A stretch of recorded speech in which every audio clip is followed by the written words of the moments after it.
Hello and welcome to Premiere.tv. I'm Dave Rose. Today we're meeting a musical artist who's not only Grammy nominated, but also one of the most respected and loved women in the Christian music scene and outside it as well. She's only Sarah Kelly. Oh, hi. How are you? you? Nice to see you. It's good to be here. Nice flip-flops. Oh, well, thank you. I'm, got off the plane from LA, so, I have my LA shoes on and...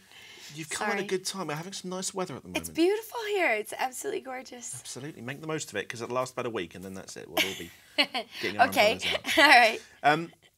Did you have a musical upbringing at all, Sarah? I did. My mom played piano for a Lutheran church.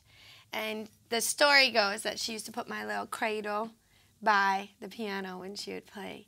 And I started piano lessons at age 5. I did not sing at all. But, of course, like a little kid would sing, But as I grew up, I got scared of my voice, or, you get laughed at, or, you just quickly figure out, no, I don't sing. But, no, I played piano all for my church growing up and stuff. When you, because a lot of kids are made to learn piano when they're little. Oh, yeah. And just resent it. I hate piano lessons. I don't want to do it. Were you a keen learner? No, I hated it. I hated it. I used to hide my books behind the piano and pretend like they were lost, so that they wouldn't be able to tell that I didn't practice, I was always an ear learner. Like when I'd hear something on the radio or I'd hear something, I'd sit down and be able to play it.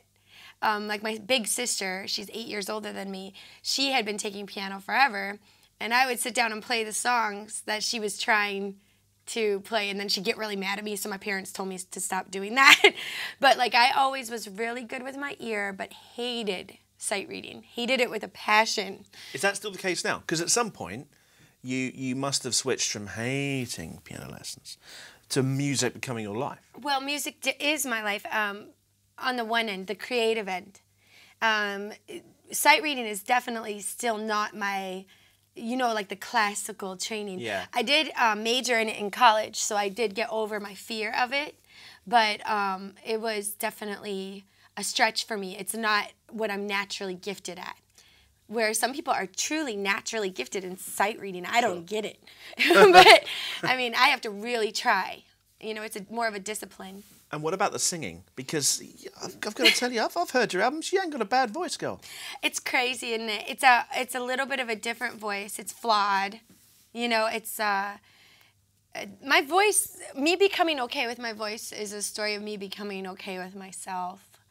And anybody who stood on a stage and is forced to sing really figures out how insecure they are really, really fast, because it's a very hard thing to do. Because it's like your whole heart is just out there, and you feel it with all its flaws and all its ugliness and detuned. Vulnerability, I suppose.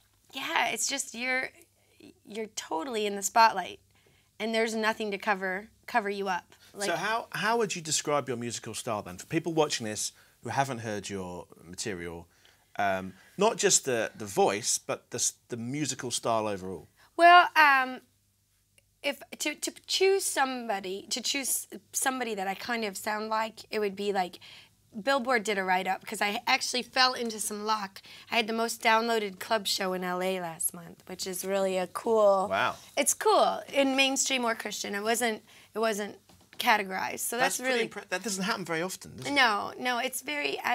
I feel very honored with that. So they wrote a little write-up, and they said that I'm Janis Joplin and Sarah McLachlan shaken in a bottle. So to give you the idea, kind of peace with classic rock moments, Okay. Peaceful, melancholy vibe,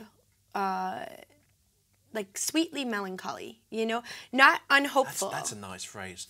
Sweetly melancholy. I like that very much. Like I like the deeper things of life. I like that. I love to think about what I'm saying and not just rattling off,